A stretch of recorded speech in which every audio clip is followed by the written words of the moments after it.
Boa tarde a todos e a todas. Meu nome é Luciana Berardi, sou presidente da Comissão de Direito Constitucional e, como é de costume, em nome do presidente Caio Augusto e do nosso vice-presidente Ricardo Toledo, saúdo todos os participantes deste evento virtual, estendendo as nossas saudações ao presidente da Comissão de Cultura e Eventos, doutor Alexandre Rolo, que muito tem apoiado a Comissão de Direito Constitucional na ocorrência desses ciclos de palestras, assim como todos os seus colaboradores, hoje aqui representados pela Daiane Richelli, que muito se empenham e estão sempre presentes, né, dando uma força para nós aqui da Comissão de Direito Constitucional, para que a gente possa levar para vocês um pouquinho de conhecimento. Saúdo também o meu querido amigo, vice-presidente da Comissão de Direito Constitucional, doutor Marcelo Fiore, e na sua pessoa cumprimento todos os membros da nossa comissão, os nossos colegas e os acadêmicos de direito que aqui nos acompanham e estão hoje presentes virtualmente nesse encontro. Expresso ainda meus cumprimentos ao nosso amigo, membro da Comissão de Direito Constitucional e presidente da 40ª subseção de Garça, Dr. Fábio Rodrigues dos Santos, e na sua pessoa saúdo todas as autoridades, todos os conselheiros, todos os presidentes das subseções da OAB que nos acompanham nesse momento. Rendo ainda as minhas homenagens ao nosso ilustre convidado, o professor doutor Flávio Martins, expressando a nossa honra em recebê-lo, por quem temos profundo respeito, não apenas à figura pública que é, mas, sobretudo, pela postura liberal, democrática e um grande representante da docência de direito constitucional aqui conosco. Nesse ensejo, aproveito para cumprimentar o professor Flávio Martins, como um dos nossos mais novos membros da Comissão de Direito Constitucional, cuja posse será formalmente conferida pelo nosso presidente, Caio Augusto, em breve ocasião. Por tal razão, eu não poderia deixar de expressar, em nome da nossa Comissão de Direito Constitucional, nosso profundo orgulho e respeito por tê-lo, professor, conosco nos nossos quadros, conferindo ainda as nossas boas-vindas. Pois bem, pessoal, o tema de hoje, né, o nosso tema a ser tratado, que o professor Flávio Martins tratará, é pandemia, direito constitucional, genocídio, direitos sociais e limite dos direitos. É um tema de relevante importância, especialmente nesses tempos em que a estabilidade política assombra o nosso país e se soma à catástrofe sanitária mundial vivida por todos, e nesses últimos meses principalmente. Não bastasse essa crise política, sanitária e econômica que vivemos, estamos também vivendo uma tensão extrema nas relações entre os poderes, principalmente entre o Executivo Federal e o STF. E isso sempre gera opiniões políticas de defesa de um lado ou de outro. Precisamos compreender essas tensões, aceitar o que é do jogo democrático e eliminar tudo o que é abuso. Os conflitos que ultimamente estão sendo gerados e criam maiores tensões estão relacionados normalmente aos atos do Executivo Federal invalidados pelo STF. E isso pode, não só pode como deve. O STF tem o dever e a guarda da Constituição Federal, pois é assim que a Constituição Federal diz. Se um poder faz um ato que o viola, o STF tem o dever de invalidar esse ato para proteger a Constituição Federal. O direito não é uma matéria exata, e é aí que se assenta o nosso problema. O texto da Constituição Federal deve ser interpretado, e o STF é o último a dar a palavra. E é nisso, né, nesse momento em que o Brasil vive, mas em todas as democracias que são assemelhadas, que as estruturas funcionam mais ou menos dessa forma. É nessa esteira que se assenta, então, o nosso tema de hoje.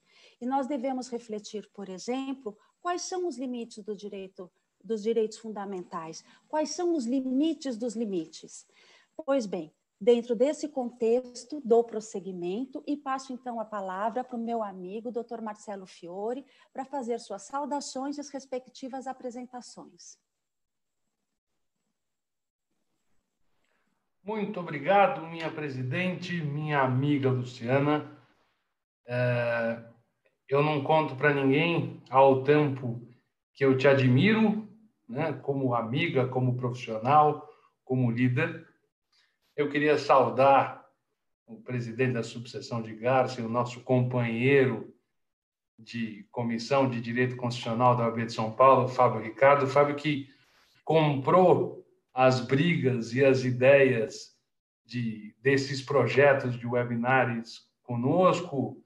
As webinários de terça da Comissão de Direito Constitucional viraram um hábito não só para nós, né, o que já seria sensacional, mas para as pessoas que nos têm acompanhado, profissionais do direito, estudantes de direito e, acima de tudo, pessoas que têm a curiosidade de aprender um pouco mais sobre o direito constitucional, sobre os seus direitos fundamentais, que estão na mídia todo dia, sendo vilipendiados, infelizmente, mas cabe a nós, da maneira mais simplista possível, sem ser simplória, tentar explicar um pouquinho para essas pessoas exatamente qual que é o direito que elas têm, onde é que elas podem se embasar em uma discussão, para que a gente acabe um pouco com a cultura do achismo e possa, aí sim, prover opinião, porque a opinião ela é fundamentada em conhecimento, enquanto o achismo a gente não precisa nem explicar muito o que é. Por conta disso, a gente tem a honra e o prazer de receber o nosso mais novo membro da Comissão de Direito Constitucional, a pessoa que tem posto a cara e assumido todo esse papel de defensor e professor de direitos às pessoas que estão dispostas a ouvi-lo, gente que quer assimilar um pouquinho mais de conhecimento. E o professor Flávio tem levado esse conhecimento a todas as pessoas de uma maneira muito fácil de se compreender, porque a gente conhece muita gente que tem um conhecimento técnico absurdo e que não tem a capacidade do ensino. Eu acho que o professor Flávio nasceu com o ensino dentro do seu DNA, porque é tão fácil ouvi-lo em suas palestras, é tão gostoso, o tempo passa tão rápido, e eu acho que por isso ele é um grande diferencial na palavra e no estudo do direito constitucional para todas as pessoas que se predispõem a tomar um pouquinho de tempo para aprender com ele. O professor Flávio, é uma honra indescritível, não só ouvi-lo como professor, como técnico do direito na palestra de hoje, como tem sido um prazer de ouvir nas suas redes sociais, pelos meios digitais, e impossível não agradecer esta pessoa que tem tanto trabalho e que se predispôs a fazer parte do nosso time de direito constitucional aqui da OAB de São Paulo. Agradecimento extremo ao colega, ao novo amigo e à pessoa que está vestindo a camisa junto com a gente. Muito obrigado de coração. Doutor Fábio Ricardo Rodrigues dos Santos, responsável por esta grande aquisição da Comissão de Direito Constitucional. Muito obrigado, e eu só vou, antes de passar a palavra a você, dizer a todas as pessoas que a quantidade de gente que está aqui conosco hoje é absolutamente fora da linha daquilo que a gente tem visto todos os dias. Então, fica publicamente registrado o meu agradecimento ao professor Flávio, mas especialmente ao meu amigo Fábio Ricardo, que tem se dedicado tanto à nossa comissão e aos nossos trabalhos. Bola é sua, meu amigo.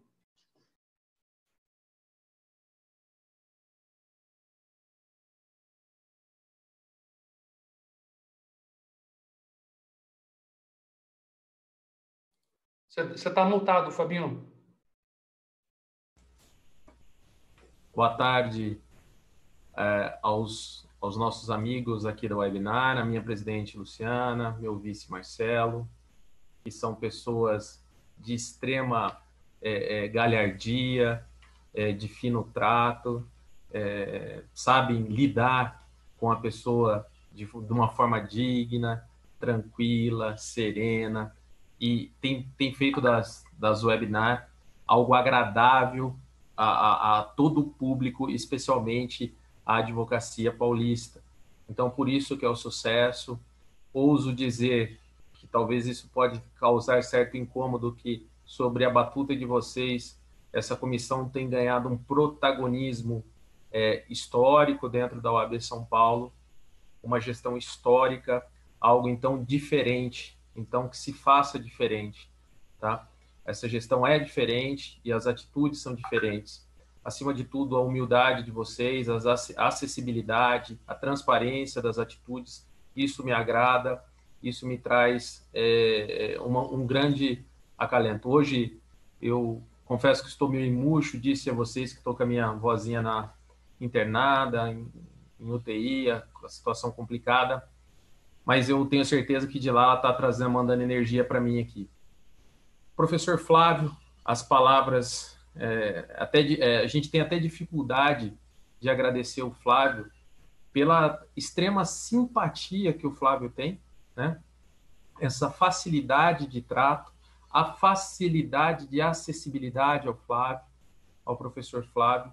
Isso tem sido um diferencial, isso é um diferencial agora dentro dessa comissão, importante comissão de Direito Constitucional, onde temos pessoas de vários companheiros ali de trabalho de grande peso, né, de renome, professora Maria Garcia. Agora trazemos mais um grande nome, que é o professor Flávio Martins, para fazer esse trabalho, sem demérito algum aos demais membros que têm feito tudo. Isso aqui é uma ação em conjunto.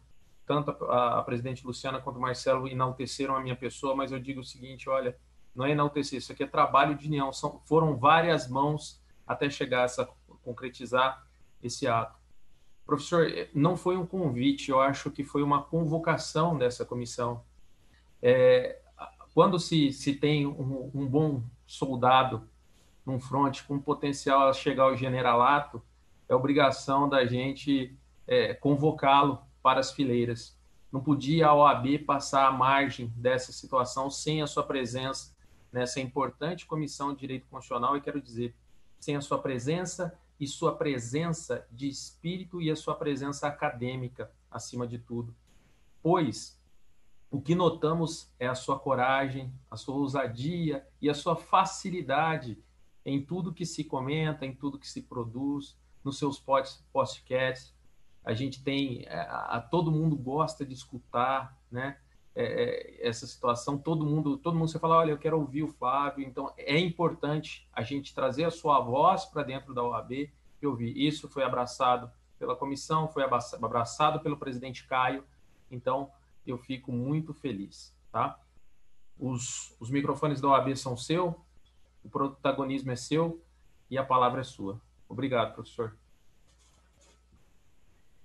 Bem, boa tarde a todos, meus queridos amigos, minhas queridas amigas e agora meus caros colegas da Comissão de Direito Constitucional. Olha, eu não tenho palavras para agradecer a cada um de vocês, seja por essa apresentação tão gentil, seja por esse convite que me foi feito, um convite realmente que eu jamais esquecerei em toda a minha vida, em toda a minha carreira. Queria prestar todas as minhas homenagens à presidente da Comissão de Direito Constitucional, doutora Luciana. Muito obrigado pela apresentação e parabéns pela condução dessa comissão, que, como disse o doutor Fábio, ela tem todo o protagonismo necessário no cenário em que hoje nós vivemos. Ao vice-presidente, doutor Marcelo, muito obrigado pelas palavras tão gentis. Senti-me imensamente acolhido com suas palavras, com a sua manifestação. E meu caro amigo doutor Fábio, presidente da subseção de Garça, já tivemos a oportunidade de conversar outras vezes, especialmente na presença virtual do presidente da OAB de São Paulo, doutor Caio. Ambos foram muito gentis comigo daquela vez e dessa vez agora. Quero dizer que eu sou uma pessoa de muitas paixões. E dentre essas minhas paixões, o direito constitucional ele tem um papel muito especial.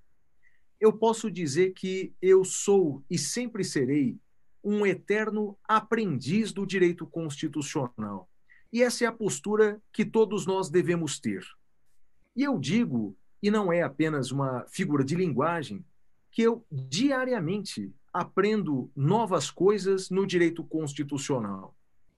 Por exemplo, há uma semana eu estou apaixonado por um tema que eu confesso que desconhecia até semana passada, uma expressão criada por alguns constitucionalistas portugueses chamada joaquimismo constitucional. E eu estou estudando há uma semana esse tema, que tem a ver, que tem origem num filósofo italiano chamado Joaquim de Fiori, que eu vi que tem o sobrenome do vice-presidente, Dr. Marcelo, né? Joaquim de Fiori, que era um padre italiano que fez uma análise filosófica da história, dizendo que nós passamos por um autoritarismo, que seria a idade do pai, migramos para o tempo contemporâneo, que é a idade do filho, e caminhamos em direção à idade do Espírito Santo, que é uma idade de plena solidariedade. Bem, e aí constitucionalistas migraram essa teoria para o direito constitucional. O que eu quero dizer é que todos nós somos e sempre seremos eternos aprendizes. E no cenário atual em que nós vivemos, especialmente aqui no Brasil, que, como brilhantemente disse a doutora Luciana, é um tempo de crise econômica, crise política e crise sanitária, nós não podemos permanecer em silêncio. Nós que somos constitucionalistas e, antes de mais nada, apaixonados pelo direito constitucional, tudo nos é permitido, exceto o silêncio. Dante Alighieri dizia que o lugar mais quente do inferno é reservado àqueles que permaneceram em silêncio em tempo de crise moral. E nessa crise moral em que nós vivemos, o silêncio não nos é permitido. Eu, que já não sou muito afeito ao silêncio, encontro nessa comissão mais uma oportunidade de falar, de me manifestar, de pesquisar, e é uma honra imensa fazer parte dessa comissão. Doutora Luciana, doutor Marcelo, doutor Fábio, muito obrigado pelo convite. Tenho certeza de que terão ao lado dos senhores um soldado apaixonado pelo direito constitucional, e aguardo as primeiras ordens, né, nessa comissão da qual os generais aqui presentes têm toda a liberdade de me comandar. Bem, então vamos falar um pouquinho sobre alguns aspectos dessa crise e alguns aspectos, portanto, do direito constitucional referentes à pandemia. Eu publiquei há cerca de 2 meses, aproximadamente, o meu novo livro, que foi fruto dos meus estudos de doutorado aqui no Brasil e pós-doutorado na Espanha, chamado, vou até apresentar aqui, Direitos Sociais em Tempo de Crise Econômica.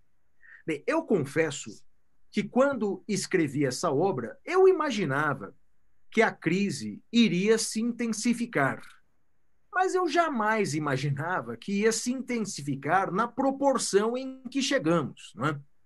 Porque, como bem disse a doutora Luciana, a crise não é apenas uma crise econômica, que nós já convivíamos há alguns bons anos. Essa crise, ela tem vários cenários, essa crise tem várias faces. Uma dessas crises é a crise política. E é uma crise política que, infelizmente, não atinge só o Brasil. É uma crise que atinge e vem atingindo pouco a pouco a democracia no mundo contemporâneo, em todos os continentes. Vários autores contemporâneos já deram esse alerta dos riscos contemporâneos à democracia. No ano passado, 2019, detectando já os riscos para o direito constitucional e para a democracia, eu rodei o Brasil todo, estive em Garça, inclusive, onde fui muito bem recebido, lá na subseção, não é? E assim como estive em Garça, estive praticamente em todo o Brasil, não é? E o tema central da minha fala foi retrocessos constitucionais. Algo que já se percebia desde o ano passado em todo o mundo, inclusive no Brasil. Segundo alguns cientistas políticos norte-americanos, como Arthur Schlesinger Jr., as democracias pelo mundo afora, elas se desenvolvem em ciclos pendulares. Ou seja, por um certo tempo, as democracias se aperfeiçoam, se fortalecem, e passado um tempo, os processos democráticos começam a recuar. Segundo alguns cientistas americanos, esse pêndulo democrático gira em torno de aproximadamente 30 anos. Então, por 30 anos, a democracia se desenvolve e depois, por 30 anos, ela começa a retroceder. E esses 30 anos têm a ver com a mudança de gerações.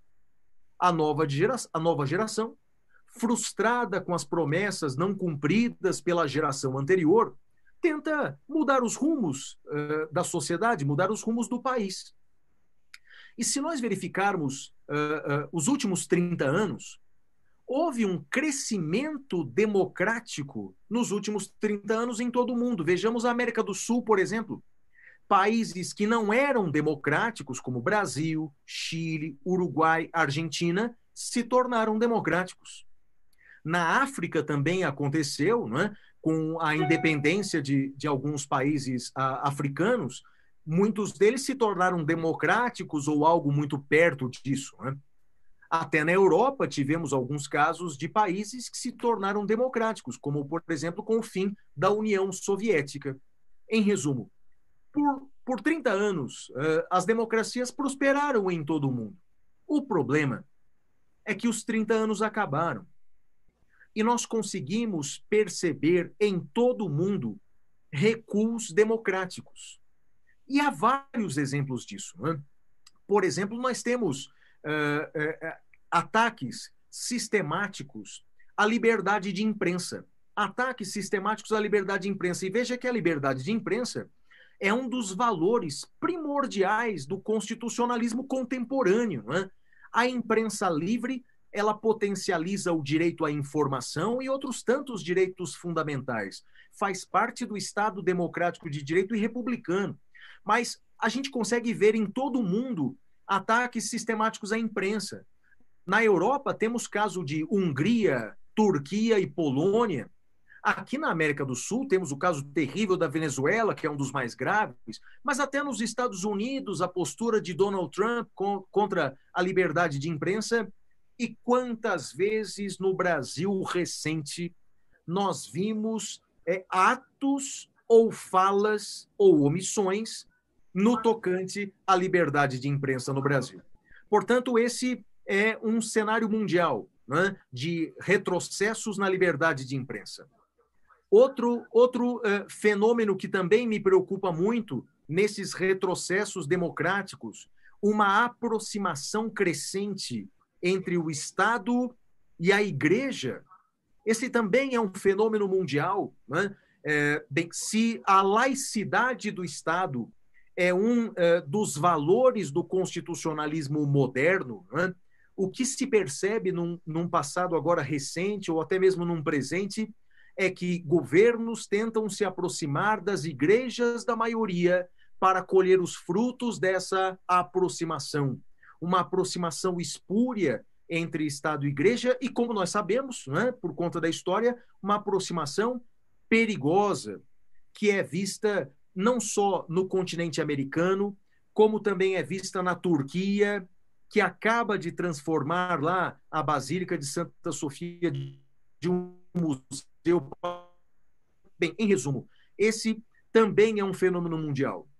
E dentro desse fenômeno de retrocessos, o que mais me dá medo é o chamado constitucionalismo abusivo. São mudanças constitucionais feitas pelo governo para minar a democracia, né? Então, a reforma da Constituição com o objetivo de aumentar o poder daqueles que estão no governo. Esse é um fenômeno que vem acontecendo pelo mundo afora. A Polônia, por exemplo, fez uma mudança constitucional para violar a independência do judiciário. A Turquia também fez uma nova constituição, dando pleno poderes ao presidente Tayyip Erdogan. A diferença entre a Turquia e a Polônia é que essa última faz parte da União Europeia. A Turquia já não faz. Portanto, todas as mudanças feitas na Turquia continuam em vigor.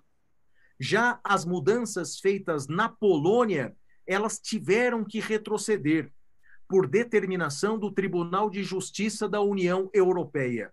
Em resumo, nesse cenário de retrocessos democráticos, nesse cenário de retrocessos constitucionais, o papel do constitucionalista é primordial.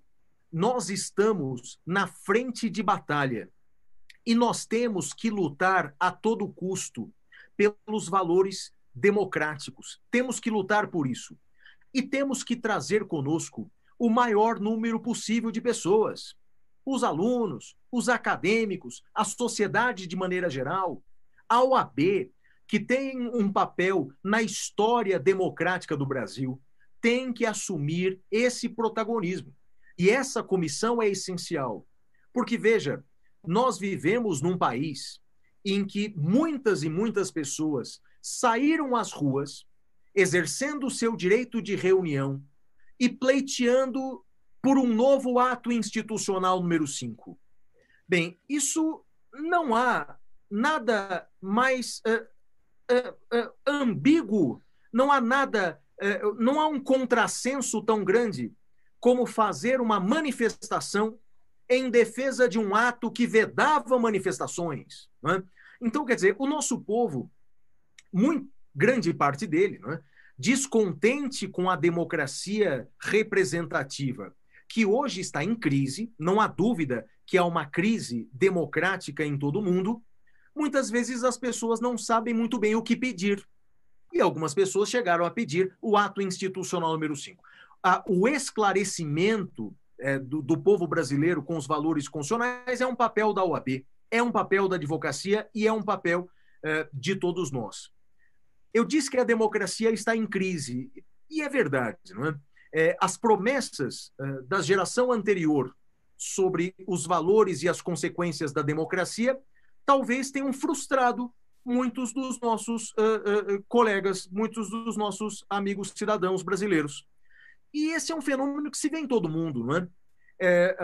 Essa insatisfação com a democracia representativa fez com que as sociedades contemporâneas escolhessem o que os americanos chamam de outsiders da política. Pessoas que tradicionalmente não faziam parte da política tradicional.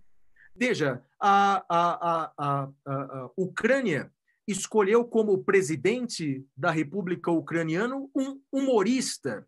Os Estados Unidos elegeram um empresário, apresentador de TV como presidente.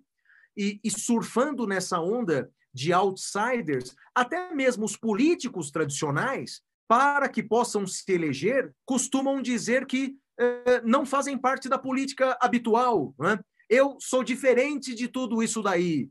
Porque, na verdade, as pessoas estão descontentes com essa democracia. O problema é que, nesse descontentamento, algumas pessoas chegam a pedir o fim da democracia. Bem, esse é um grande erro. Esse é um grande erro. Né? Winston Churchill dizia que a democracia é o pior de todos os sistemas, com exceção de todos os outros. Alguns políticos brasileiros, recentemente, inclusive o deputado federal mais votado de São Paulo, repetiu a primeira parte da frase do Churchill, que a democracia é o pior de todos os sistemas, segundo Churchill. Bem, ele não entendeu o humor inglês de Winston Churchill. O que Churchill, obviamente, quis dizer é que a democracia tem muitos problemas. Né? Democracia tem muitos problemas. Em São Paulo, nós elegemos ator pornô, elegemos um palhaço. Então, portanto, a democracia tem problemas, não há dúvida. O problema é que ainda é o melhor de todos os sistemas, ainda é a única opção. Desejar o fim da democracia é como como esperar o fim da doença matando o doente. Então, o nosso papel, não é, é salvar o doente e não matá-lo. A democracia brasileira precisa de aperfeiçoamento. No meu ponto de vista, o aperfeiçoamento da democracia brasileira passa por um fortalecimento dos mecanismos de democracia direta. É o que eu defendo no meu livro, é o que eu defendo sempre nas minhas falas. Fortalecer os mecanismos de democracia direta. Porque, por exemplo, eu fico envergonhado ao dizer isso. O Brasil é o único país da América do Sul, o único, em que o povo não pode fazer uma proposta de emenda à Constituição Nacional. Todos os países sul-americanos, o povo pode fazer uma proposta de emenda à Constituição, menos o Brasil. Bem, é um contrassenso. Se o poder emana do povo, é natural que o povo possa alterar a sua própria Constituição. Mas no Brasil, o STF entende que o rol do artigo 60 é taxativo e, portanto, os concurseiros decoraram a jurisprudência do Supremo, e aí estamos num círculo vicioso em que os concurseiros decoram o que diz o Supremo diz bobagem, ponto, não passamos disso. Né? Então, veja, é uma vergonha defender isso. Nós temos que fortalecer a democracia direta, com mecanismos como o plebiscito, como o referendo, que no Brasil, e só no Brasil, aqui na América do Sul, podem ser convocados apenas pelo Congresso Nacional.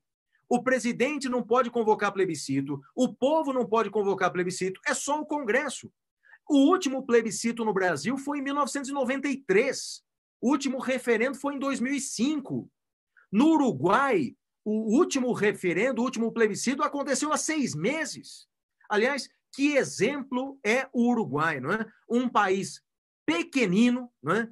Que não é um exemplo só de vinho taná, o doce de leite, não é? Muito mais do que isso. Não é? É um exemplo de educação, não é? A educação pública no Uruguai fez com que houvesse uma democracia madura. Recentemente, eu conversei com um amigo professor uruguaio da Universidade Católica de Montevidéu e perguntei para ele como foi a transição entre esquerda e direita, né? Porque, assim como no Brasil, também houve uma transição no Uruguai, né? O partido de esquerda perdeu a eleição e o atual presidente é o Lacalle Pou.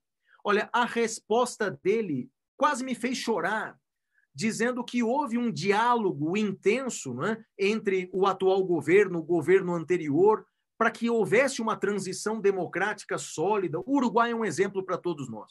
Então, em resumo, temos que aperfeiçoar a democracia brasileira. E também entendo que é essencial na atual conjuntura brasileira nós difundirmos o estudo do direito constitucional.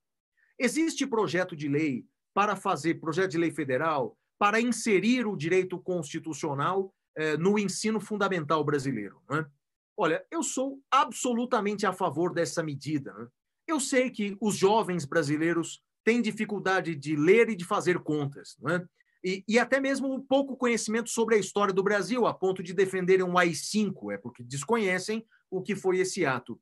Então, quer dizer, conhecer a Constituição talvez não seja mais importante do que conhecer português, matemática, história, etc. Mas também é importante. Né? Conhecer a Constituição é essencial. A OAB, ela tem várias, dentre suas tantas comissões, uma delas é OAB vai à escola. Nós temos que munir, não é, essa comissão de OAB vai à escola para que nós, advogados, possamos ensinar para crianças, para jovens, os valores constitucionais, porque somente assim nós podemos reconstruir o Brasil, né? A partir de valores constitucionais. Um dos temas da nossa fala é genocídio. Veja, o nosso presidente da República, por conta de seus atos ou de omissões, foi representado perante o Tribunal Penal Internacional sob o argumento da prática de genocídio. Afirmo que dificilmente haverá um processo, haverá denúncia pelo crime de genocídio e muito menos provável haverá condenação. O que eu tenho dito é que não devemos analisar apenas os aspectos formais desse episódio, mas também os aspectos de fundo desse episódio. Né?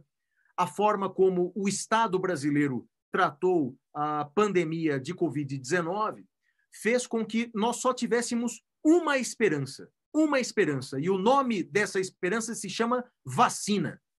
Quer dizer, até lá, até que haja a vacina, nós temos que pagar o preço das omissões ou atos desmesurados do poder público, né?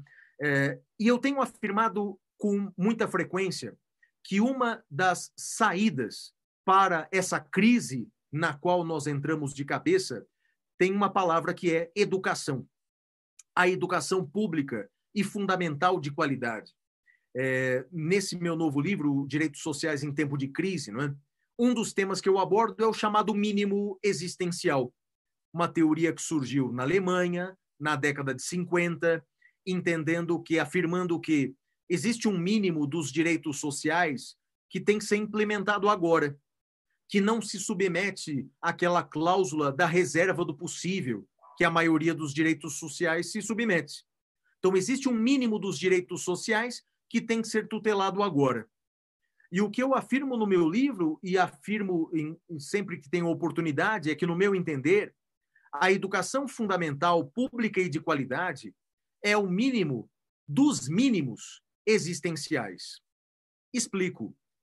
De todos os mínimos existenciais que nós temos que escolher, afinal de contas, o investimento nos direitos sociais, eles são feitos através de escolhas trágicas, como dizem os americanos, não é?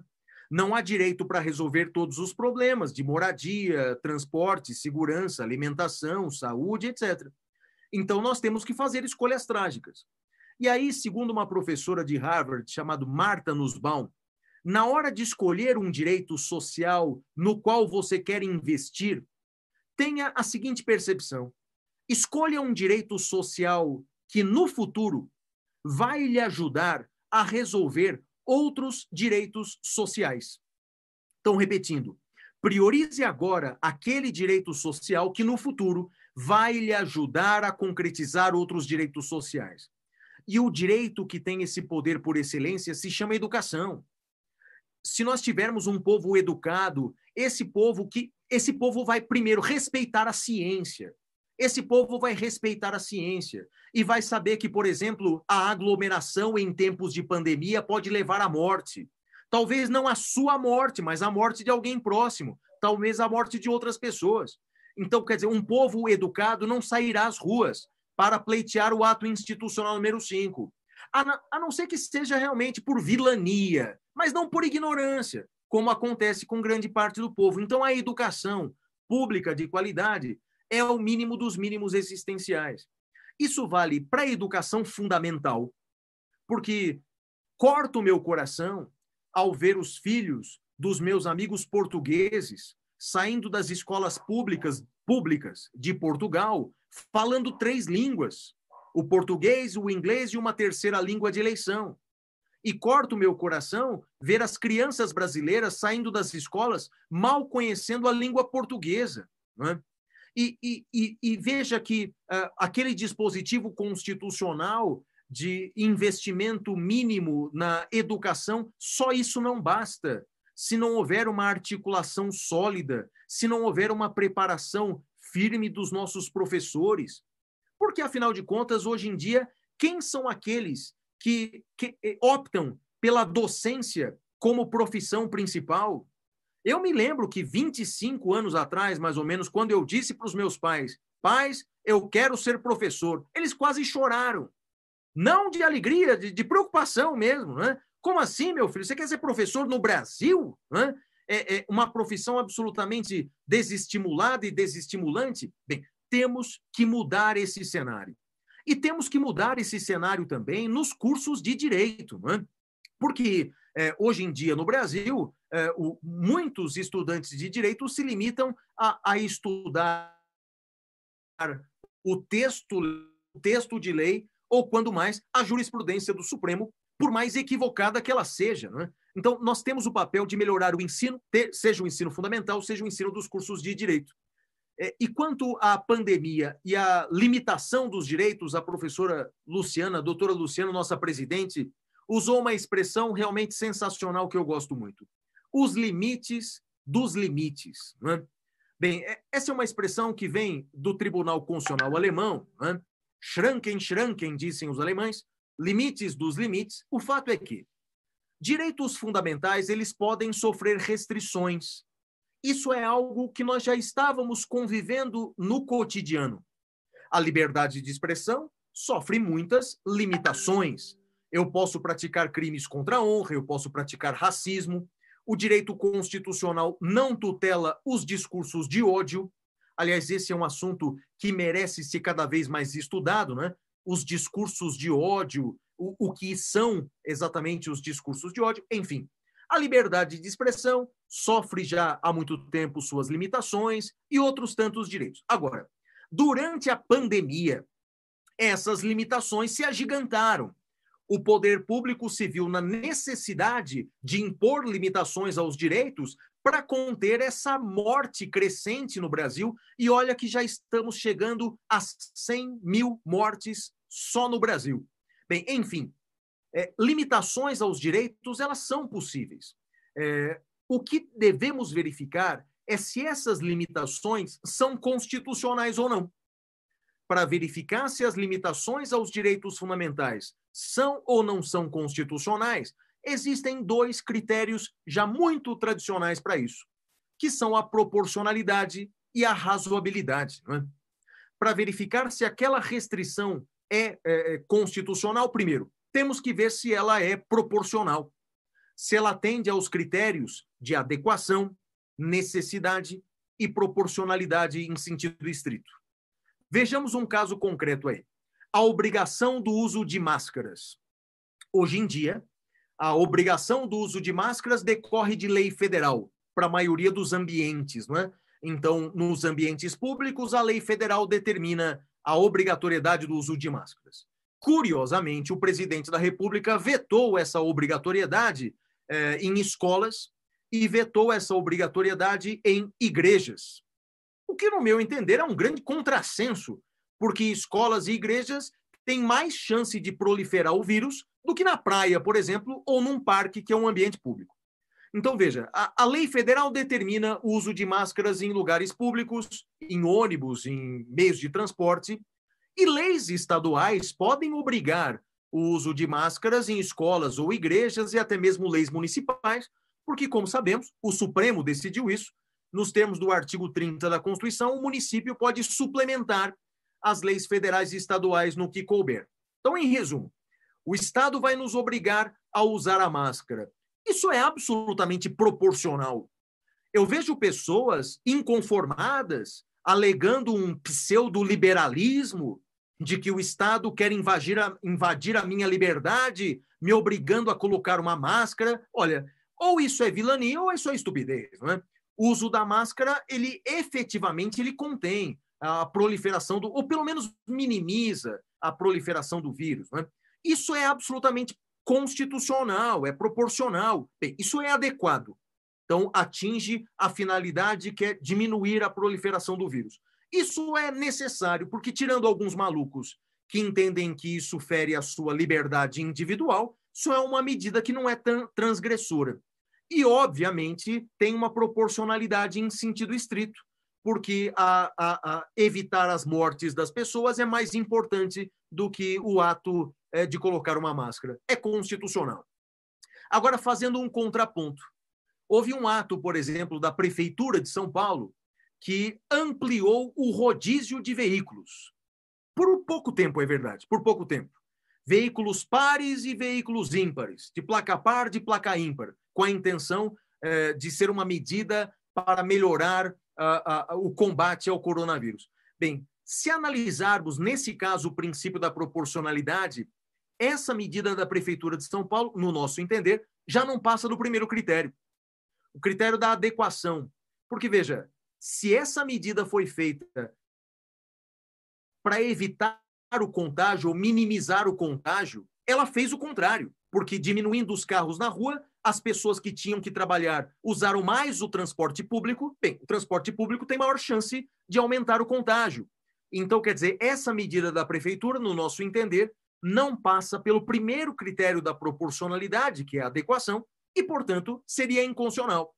Bem, felizmente, o próprio prefeito viu a bobagem que fez e, no dia seguinte, revogou a medida, porque, de fato, o transporte público tinha aumentado a presença. Então, em resumo, né, essas medidas de combate ao coronavírus e, de maneira geral, as medidas restritivas dos direitos fundamentais, elas devem passar pelo crivo da proporcionalidade e da razoabilidade, para verificarmos se elas são constitucionais ou não.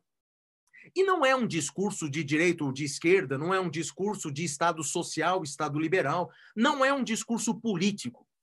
Um dos nossos papéis enquanto constitucionalistas, enquanto difusores do direito constitucional, é tentar excluir do nosso discurso, excluir do nosso debate, essa tensão cega que há entre brasileiros e brasileiras, esse ódio que acaba cegando as pessoas nesse discurso direita e esquerda. Eu sempre, quando falo dessa questão, costumo, nas minhas palestras, apresentar um quadro de Francisco de Goya, o espanhol, em que ele mostra dois irmãos se digladiando, cada qual com um porrete. O quadro chama Duelo com Porretes. São dois irmãos que se digladiam, mas na cegueira causada pelo ódio, eles se afundam cada vez mais num mar de lama. É o que nós temos que evitar. Essa discussão vazia, política entre brasileiros e brasileiras, causa um ódio, causa uma cegueira que as pessoas não conseguem ver os problemas tão fulcrais da sociedade, como é o caso da educação pública brasileira, que é uma das piores do mundo. Esse é um ponto que nós temos que enfrentar. Caso nós queiramos, de fato, ser um país em desenvolvimento. Porque, tirando esse discurso, somos um país de terceiro mundo, somos um país subdesenvolvido, sobretudo no tocante à educação do nosso povo. Temos que crescer, temos que melhorar. E o direito constitucional tem um papel importante nisso.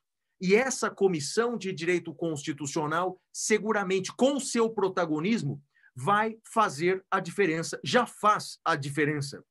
Obviamente que ela, por si só, não é capaz de resolver todos os problemas do nosso país, mas ela é capaz de salvar a vida de uma pessoa perdida por desconhecer o direito constitucional, a importância do direito constitucional. Em resumo, minha cara presidente, doutora Luciana, meu vice-presidente, doutor Marcelo e doutor Fábio, que gentilmente nos acompanhou. Muito obrigado mais uma vez pelo convite. Colocam-me aqui à absoluta disposição para fazer qualquer espécie de diálogo. Bem, muito obrigado pelo convite de fazer parte dessa comissão e muito obrigado pela oportunidade dessa exposição.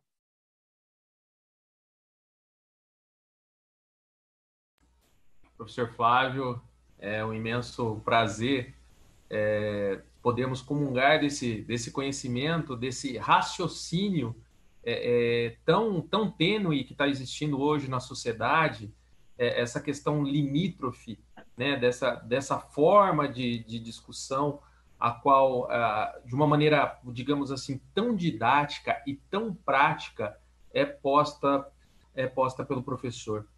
Mas, então, me veio uma provocação do Jacques Rancière, né? Aquela questão do ódio à democracia, né? Hora que eu acabei, pela sua explanação, então, que o Jacques Rancière, ele diz, né, que o novo ódio à democracia pode ser resumido numa tese bem simplista. Só existe uma democracia boa, a que reprime a catástrofe da civilização democrática. A disputa pelo consenso está em aberto, né? A disputa por esse consenso está em aberto. E eu acho que é esse o problema também hoje tênue na sociedade brasileira, que nós devemos buscar esse conceito, né? E ele também coloca a grande problemática a partir de quando a democracia passa a ouvir extremamente a sociedade democrática, né? Ele coloca isso em forma de discussão. Então, professor, aí eu trago essas provocações como forma de se dizer. Certa vez, na academia, eu fui chamado a atenção por um professor quando eu falei que a democracia brasileira estava meio capenga. Ele até me falou, olha, não é uma expressão para o mundo acadêmico, mas talvez para o mundo prático, hoje a democracia brasileira ela está capenga, sim, dentro das instituições. As instituições têm que assumir o seu papel, como bem disse o professor, o programa OAB vai à escola, realmente está sendo um programa fantástico, até houve uma modernização também, professor, agora as cartilhas eletrônicas, outras formas de se chegar até então, antes era uma cartilinha, agora um material mais elaborado, né, com esse caráter que o advogado pode ir até às escolas fazer esse tipo de papel. Então, o que é muito importante para eu me coloco aí na condição de presidente de subseção, a gente difundir isso aí, a educação seria muito importante. Mas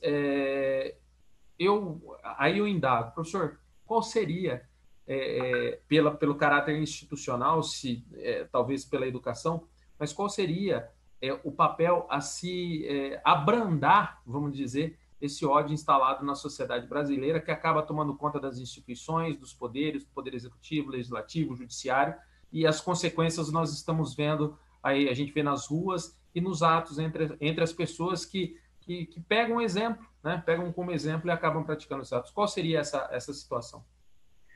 Bem, doutor Fábio, enquanto o senhor falava, eu me lembrava muito de algumas obras que vêm tratando dos declínios democráticos. Aí eu destaco aquela obra dos dois norte-americanos, Como as Democracias Morrem, não é?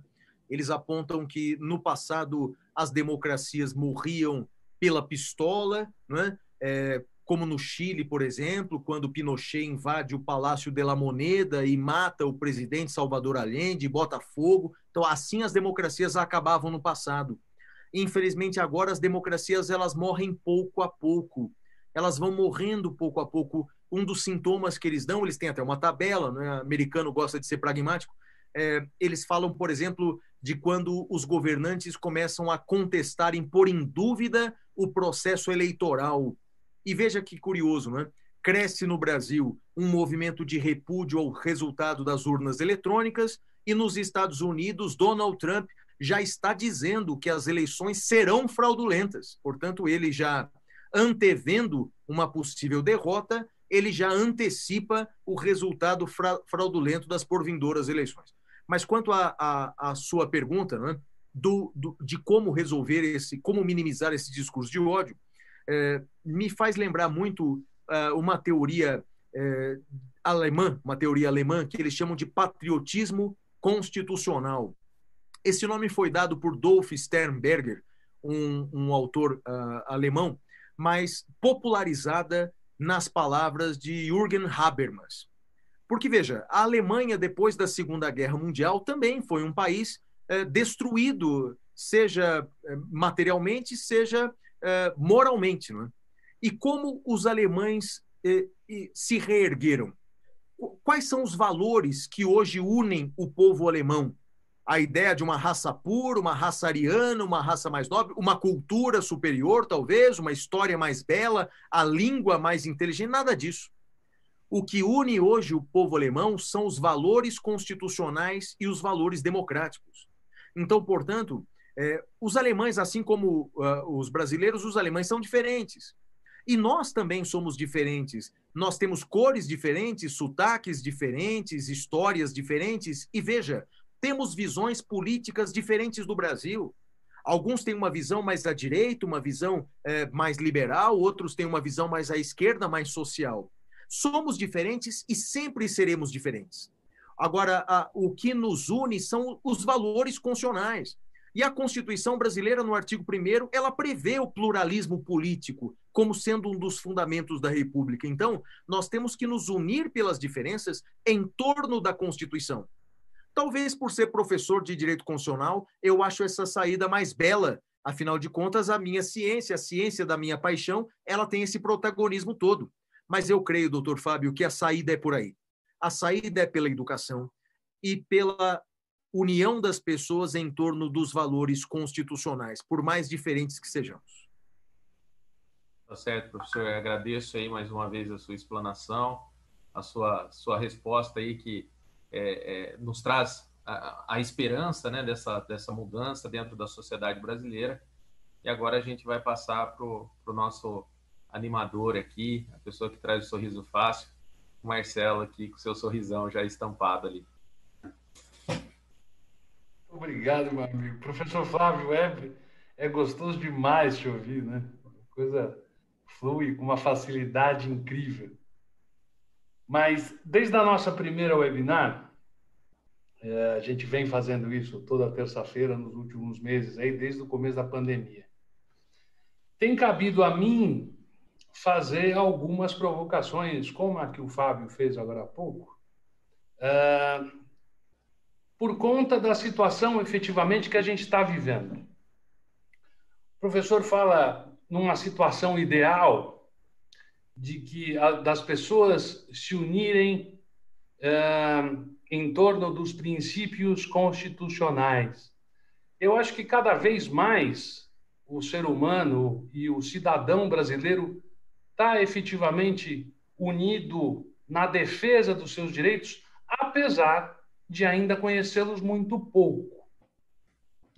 O professor abordou a situação dos retrocessos constitucionais, que a democracia vem morrendo pouco a pouco, e a gente tem experimentado de uma maneira um pouco dolorida esse sentimento. Eu estava conversando sobre esse assunto com Luciana mais cedo. O artigo 5º da Constituição prevê o direito à vida, à liberdade, à igualdade, à segurança, à propriedade. Se a gente voltar um pouco no tempo, lá para o século XVI, para John Locke, né, onde havia a defesa dos direitos fundamentais, como a vida, a liberdade e a propriedade, estabelecendo a propriedade como a força de trabalho do ser humano para que ele pudesse ter remuneração pela sua força de trabalho e sim ter uma vida digna. A vida digna estampada lá também no artigo 1º da Constituição, falando em livre iniciativa, em defesa do trabalho. O nosso grande problema hoje em dia, no meu sentimento, está em que o Poder Executivo ele não tem provido o socorro que ele tem obrigação de prover ao cidadão e à sociedade de maneira geral, a pessoa física e a pessoa jurídica. A pessoa física com o socorro financeiro num momento de crise extrema e, da mesma maneira, a pessoa jurídica que não tem acesso de maneira alguma. Isso foi o motivo de algumas matérias que a gente escreveu esses dias, a última, não sei nem saiu, mas o governo federal acena com o remédio dizendo, olha, eu tenho aqui 400 bilhões para o socorro à empresa e elege o banco privado como ponte para esse dinheiro chegar na mão da empresa em dificuldade, fazendo análise simples do cadastro. O cadastro já está arrebentado antes da quarentena. Né? A crise econômica já veio porque a China está com problema desde setembro, outubro do ano passado. Então, a coisa vem no efeito dominó.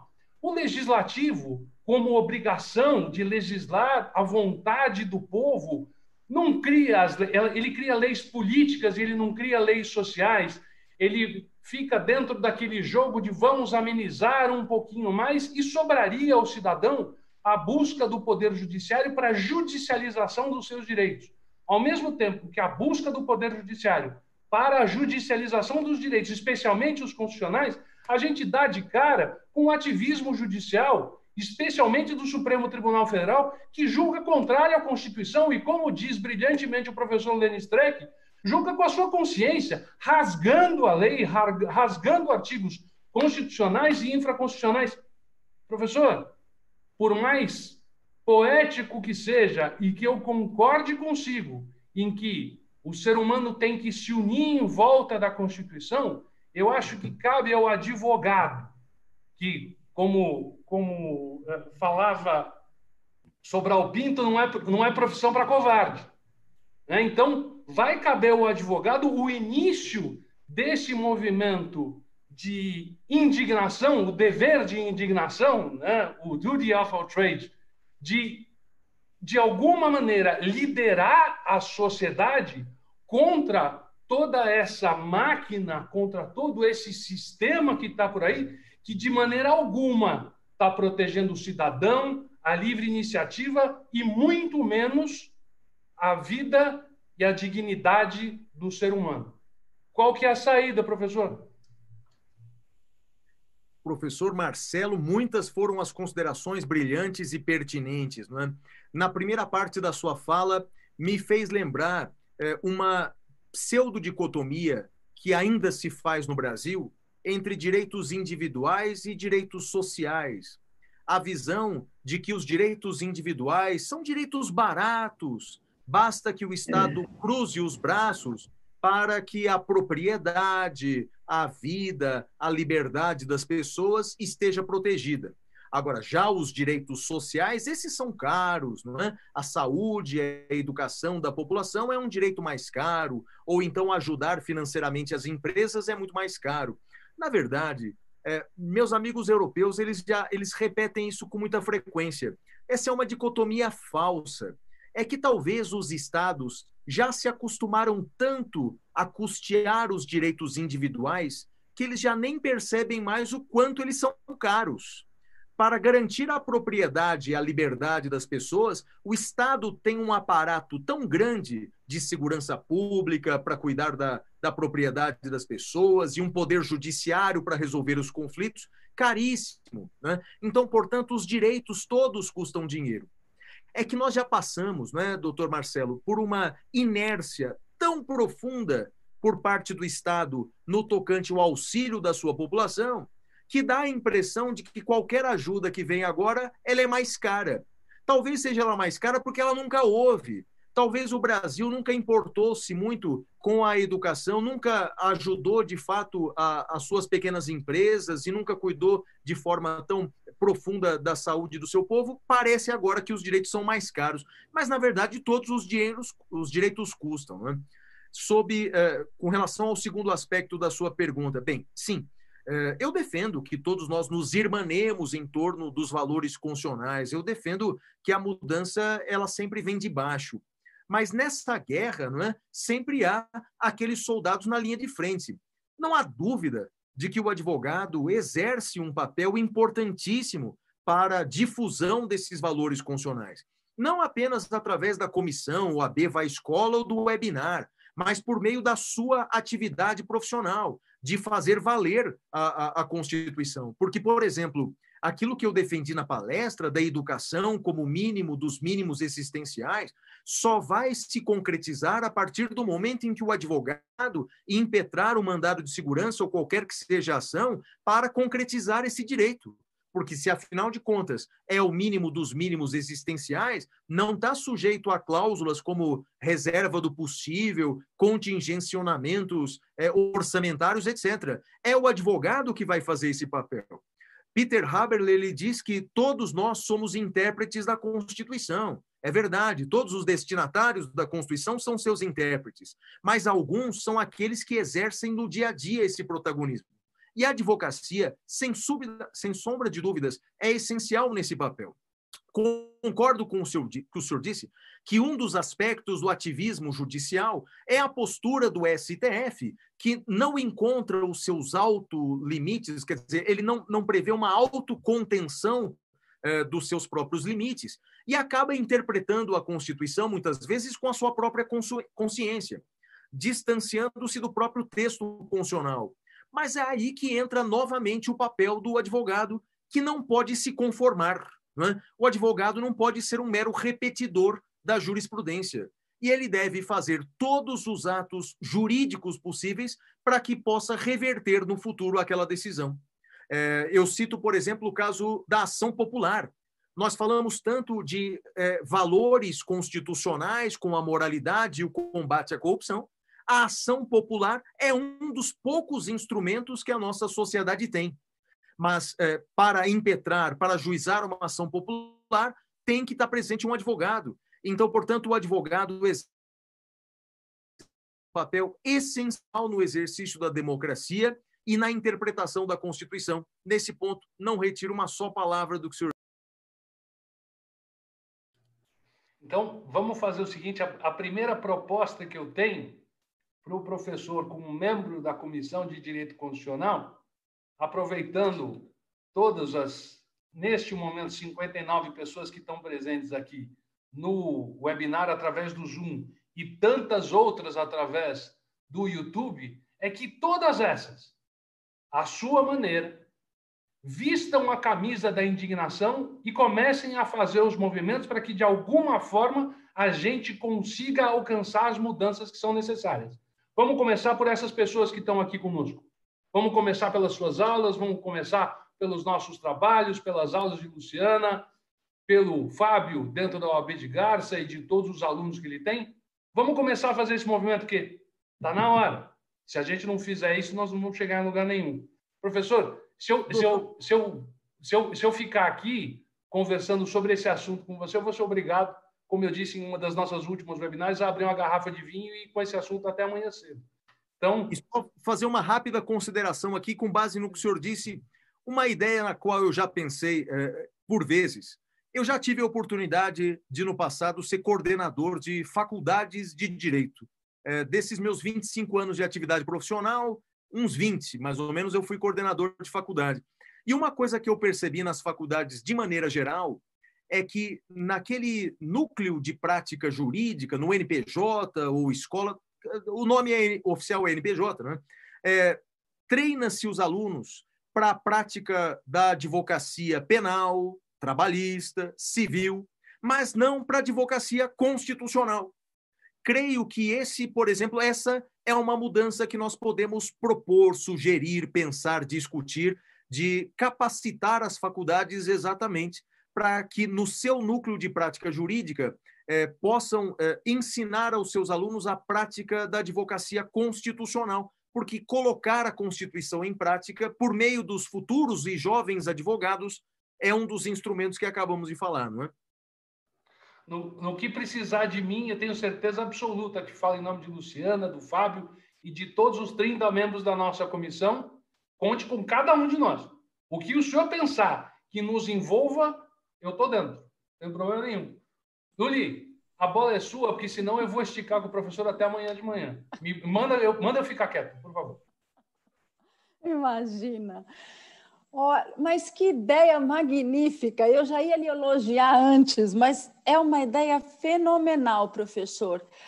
E olha, dentro da OAB, nós temos a Comissão do Ensino Superior, que é presidida por um querido amigo, Dr. Thailson, a Comissão do Acadêmico. Eu acho que nós poderíamos, de fato, conversar com esses colegas para juntos mobilizarmos essas universidades e propormos mesmo, dentro dos NPJs, eu inclusive fui também, assim como professor, inclusive durante muitos anos até trabalhei em algumas desses centros de assistência judiciária, enfim, desses NPJs nas universidades, e é uma ideia fundamental, porque os acadêmicos, os estudantes de direito, pouco sabem mexer com os remédios constitucionais, com as ações constitucionais e agir na prática o dia a dia do direito constitucional. Então, assim, achei a ideia sensacional, fenomenal, brilhante. Vamos já levantar a primeira batuta daqui para frente. Bom, eu não quero me alongar, porque nós temos uma série de questões. Eu só gostaria de externar a minha alegria, dentre tantos os temas que o professor tratou.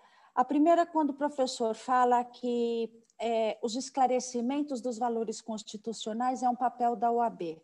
E isso, para nós, é fundamental enquanto não apenas, protagonistas das atividades que fazemos enquanto advogados, mas como professores de direito e professores de direito constitucional. Eu partilho da mesma ideia, eu sei que Marcelo e Fábio que estão aqui também, porque nós tivemos dentro da nossa própria casa, chamada Casa da Cidadania, alguns embates com os nossos colegas quando começamos a fazer essas webinars. E isto muito aconteceu e no momento do início da pandemia, professor, nos primeiros movimentos, nas primeiras manifestações que começaram a aparecer na frente do Palácio Alvorada a favor do AI-5. E nós já estamos reclusos, nós estávamos já reclusos em momento de pandemia e conversávamos, isso não pode acontecer, as pessoas precisam saber o que foi isso, qual foi a história. E a nossa finalidade e de fazer essas webinários, o que nós buscávamos era apenas uma coisa: partilhar conhecimento com os nossos pares, sem o filtro da imprensa, levando conhecimento e levando opiniões as mais diversas possíveis de professores de direito constitucional sobre o momento que vivíamos na esfera constitucional, econômica, na parte médica, e assim nós estamos trabalhando praticamente nesses 5 meses. E eu digo isso porque não apenas nós, que estamos dentro da Comissão de Direito Constitucional, mas nós estamos aprendendo muito. E nós temos recebido um feedback dos nossos colegas, dos acadêmicos, dos nossos alunos, também a respeito do quanto eles têm aprendido com esses bate-papos virtuais que nós fizemos. Digo isso para poder resumir numa única palavra: a educação é o pilar da sociedade. E nós nunca vamos parar de aprender. Aprendemos todos os dias uns com os outros. E eu acho que é essa riqueza que nós temos, e eu fico muito feliz de ouvir a sua opinião e de partilhar a vossa opinião nesse sentido, porque eu creio que o significado real do direito constitucional é exatamente aquilo que o professor falou. Nós precisamos exercer os nossos direitos nos berços das escolas, levar para a população, para as escolas públicas, a parte estrutural do direito constitucional. Há pouco tempo atrás, nós recebemos uma pequenina cartilha da Constituição em quadrinhos, um trabalho belíssimo que a OAB e uma colega professora de Direito Constitucional fez, e está em contato com o MEC para editar uma revista em quadrinhos sobre os direitos constitucionais. Pequenas atitudes dessas, iniciando e individuais, eu acho que já começamos a partilhar um passo a mais da nossa responsabilidade, né? Porque como professores de direito constitucional e como advogados, eu acho que a nossa responsabilidade é dupla nesse sentido. Doutora Luciana, me permite? Claro. Gostaria de já aproveitar e fazer uma proposta aqui para a gente levar para a conselheira Andréia, que cuida do OAB Vai Escola, através do professor Flávio, se ele tiver disponibilidade aí, e a gente eu posso levar o colégio de presidentes, onde estão presentes todos os presidentes das subseções, 243 subseções, uma proposta de inserção, não só da questão de cidadania que tem dentro da ESA, mas a questão do constitucional. E aí nós pediríamos o apoio do professor no sentido da redação desses ensinamentos constitucionais, e a gente estaria levando isso, a gente estaria disponibilizando para todos os presidentes utilizarem, através do OAB Vai Escola, levar esse material a todos os estudantes aí que compõem aí as 243 subseções da nossa OAB São Paulo. Claro. Na minha opinião, o que nós podemos juntar forças para que nós podemos até pensar num grupo de trabalho nesse sentido, né? Com professores de direito constitucional, de ensino universitário, enfim, o pessoal da OAB Vai Escola. Eu tenho certeza que muitos colegas partilharão dessa ideia conosco da melhor forma possível. E eu só quero aproveitar o ensejo, professor, porque eu estou com 3 pessoas aqui me cutucando as minhas perguntas, e eu tenho já umas 30 perguntas para o professor, mas como o nosso tempo é breve... Aqui, localizei, desculpe. Essa pergunta vem da Ana Clara Machado, professor. Professor, as garantias constitucionais como parâmetros de defesa do cidadão em face do monopólio da força estatal devem ser vividas para serem efetivas e salvaguardar aqueles que elas devem proteger. Diante das ameaças que vocês falaram desta crise política, o professor acha que a nossa democracia corre algum risco? E, por fim, nossas instituições são sólidas? Professor. Olha, excelente pergunta, e como foi bem formulada, não é? Parabéns para quem a fez. Bem, primeiro, a nossa democracia corre risco? Eu quero responder que sim, Não que significa que ela vai acabar amanhã, que seremos governados por ditadores ou que as eleições serão anuladas, mas a minha resposta é sim, exatamente para que exija de cada um de nós uma postura ativa, né? De fato, há uma série de ataques à democracia contemporânea, não é? Como eu mencionei aqui. Chegou-se, por exemplo, a cogitar, inclusive, uma nova Constituição, não é? Autoridades, num passado recente, cogitaram uma nova Constituição. Então, em resumo, a democracia corre risco, sim. As nossas instituições, elas são sólidas? Bem, felizmente, as nossas instituições, como a advocacia, o judiciário, o MP, são instituições sólidas e, graças a essas instituições, não é? Nós estamos conseguindo conter alguns certos arroubos autoritários. Alguns outros países, como, por exemplo, a Bolívia, que não tem instituições tão sólidas quanto a nossa, simplesmente pereceu a um golpe militar no ano passado, né? Lembro que no ano passado houve uma tomada do poder causada por uma eleição turbulenta do Evo Morales, e até hoje nós não tivemos a eleição na Bolívia. E esse é o problema das rupturas constitucionais democráticas, não é? A eleição pode acontecer daqui a 15 dias ou a eleição pode acontecer daqui a 15 anos, não é? Porque quando a saída é fora da Constituição, nós não temos controle. Então, bem, as nossas instituições, felizmente, são sólidas, merecem aperfeiçoamentos, não há dúvida. Veja a situação atual do Ministério Público Federal, dos embates internos e autofágicos do Ministério Público Federal, causados pela nomeação de um procurador que não fazia parte, não é, da escolha dos membros do MP Federal. Então, quer dizer, as instituições elas podem ser aperfeiçoadas, mas não há dúvida que há uma solidez que mantém a nossa democracia. Todavia, eu diria, sim, ela corre risco. Isso significa que nós todos devemos lutar pelo aperfeiçoamento democrático.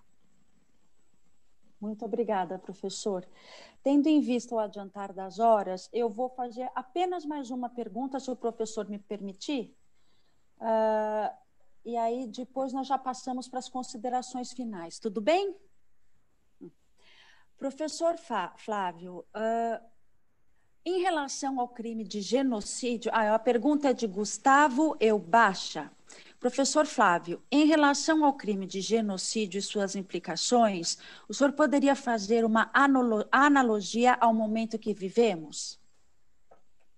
Bem, o crime de genocídio e outros crimes contra a humanidade, eles estão previstos no Estatuto de Roma, não é? Que criou o Tribunal Penal Internacional, que criou o TPI. Bem, hoje, a atuação do TPI vem ocorrendo, sobretudo, com os crimes praticados pelos governantes de forma opressiva a minorias étnicas ou religiosas. Nós não vimos ainda o TPI condenar governantes de países por seus atos desarrazoados, né? Que seria aí o caso da pandemia no atual contexto. Então, me parece, como eu disse durante a exposição, que a condução do governo brasileiro no combate à pandemia é algo que, no meu entender, será resolvido internamente, será julgado internamente, embora uma medida provisória, agora de 2020, não é, tenha tentado irresponsabilizar o Poder Executivo pelas suas escolhas quando há divergências científicas. Então, quer dizer, houve uma medida provisória com o claro objetivo de minimizar a responsabilidade civil dos administradores, não é? Então, quer dizer, enquanto o mundo inteiro afirma que um certo medicamento não tem comprovação científica de eficácia, no Brasil, nós temos esse mesmo medicamento sendo distribuídos pelo Poder Executivo como kits de combate ao coronavírus, né? Bem, isso é uma vergonha, né? Isso é uma vergonha que, no meu entender, será julgada pela história, assim eu espero, né? E será julgada internamente. Eu creio que dificilmente vai ser objeto de uma denúncia no Tribunal Penal Internacional. dificilmente configurará crime de genocídio. Embora, em tese, pode ser objeto de julgamento. Afinal de contas, o Brasil ele é um dos países que aderiu ao Tribunal Penal Internacional. Isso consta, né, do artigo 5º, parágrafo 4º da nossa Constituição. Portanto, a nossa própria Constituição ela faz menção ao Tribunal Penal Internacional. E lembrando que até brasileiros natos podem ser julgados pelo Tribunal Penal Internacional nos crimes de competência do TPI.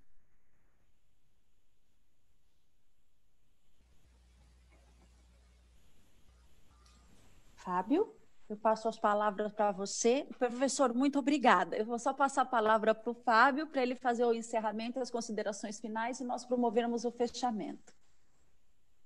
Professor, meu eterno agradecimento, agradecimento à sua disposição mais uma vez em vir para a nossa comissão, em vir para a OAB, ter essa vontade de trabalhar e já chegar fazendo propostas de mudança, né, da gente colocar um trabalho mais intenso dentro da OAB.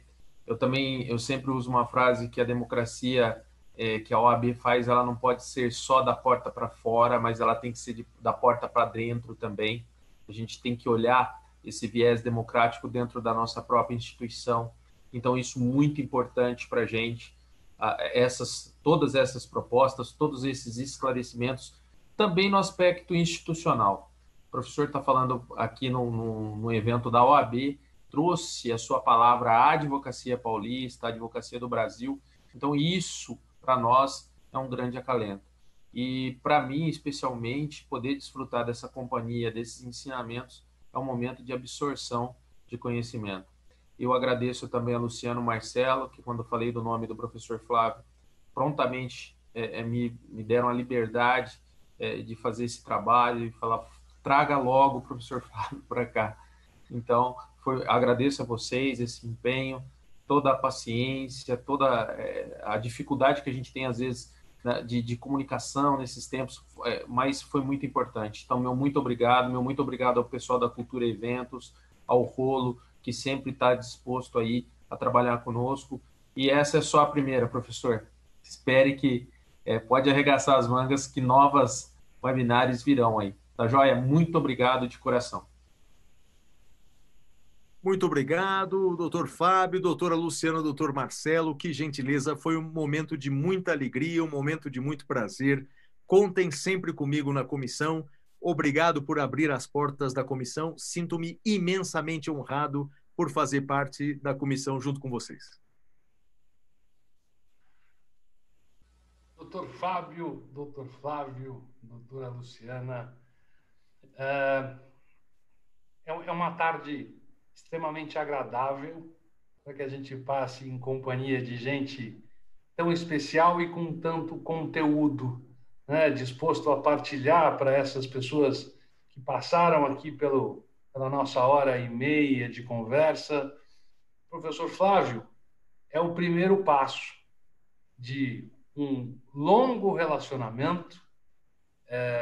Sinta-se abraçado e extremamente bem recebido. Eu, infelizmente, nesse momento, não posso convidar para que a gente saia dessa mesa e possa sentar em algum bar em volta da Ordem dos Advogados ou ao saudoso Itamaraty, porque nem o Itamaraty nós temos mais diante da crise, mas que nós poderíamos, de alguma forma, continuar essa conversa, continuar os nossos projetos, mas nós vamos fazê-lo, seja virtualmente, seja pessoalmente. Então, sinta-se efetivamente abraçado e bem recebido e agradecido por estar disposto a vestir essa camisa e lutar essa luta conosco.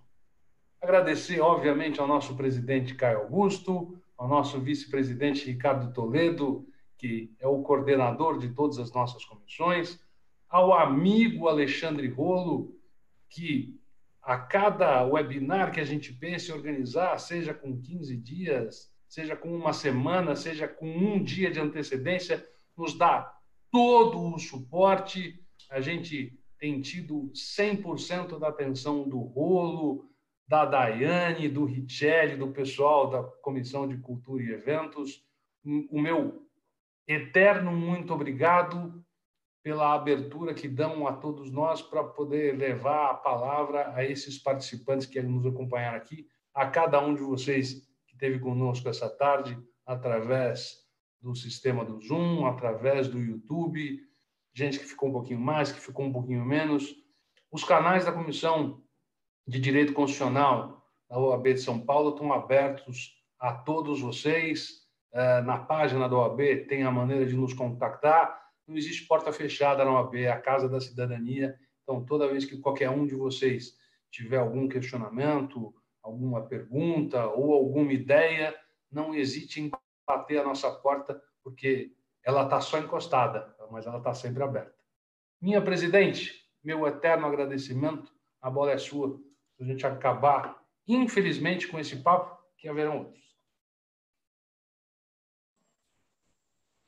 Ilustre professor Flávio Martins, primeiramente eu gostaria de dizer que é uma honra poder partilhar desse momento contigo e comungar do vosso conhecimento, em nome da OAB de São Paulo, em nome da Comissão de Direito Constitucional, dar-lhes as boas-vindas, agradecer também ao meu querido amigo Dr. Fábio Rodrigues dos Santos pela oportunidade de estarmos aqui hoje reunidos, ao meu querido amigo Dr. Marcelo Fiore, e mais uma vez render a minha homenagem a Vossa Excelência por este congraçamento acadêmico e a sua brilhante exposição. Por fim, eu gostaria também de me despedir de todos os colegas da UAB e principalmente da nossa plateia virtual, que ficou conosco firmemente até agora, lembrando uma citação de Fernando Pessoa, né? De tudo ficarão 3 coisas: a certeza de que sempre há começar, a certeza de que é preciso continuar e a certeza de que podemos ser interrompidos antes de terminar. Portanto, meus amigos, sigamos adiante num bom combate, sempre confiantes. Uma boa tarde a todos e a todas e até a semana que vem com o presidente, com o nosso presidente, Caio Augusto, para comemorar a Semana do Advogado, se Deus quiser, o nosso mês. Um grande abraço a todos. Fica o convite. Gente, muito obrigado. Até breve. Até breve. Tchau, tchau. Obrigado, Tchau. boa noite a todos. Igualmente.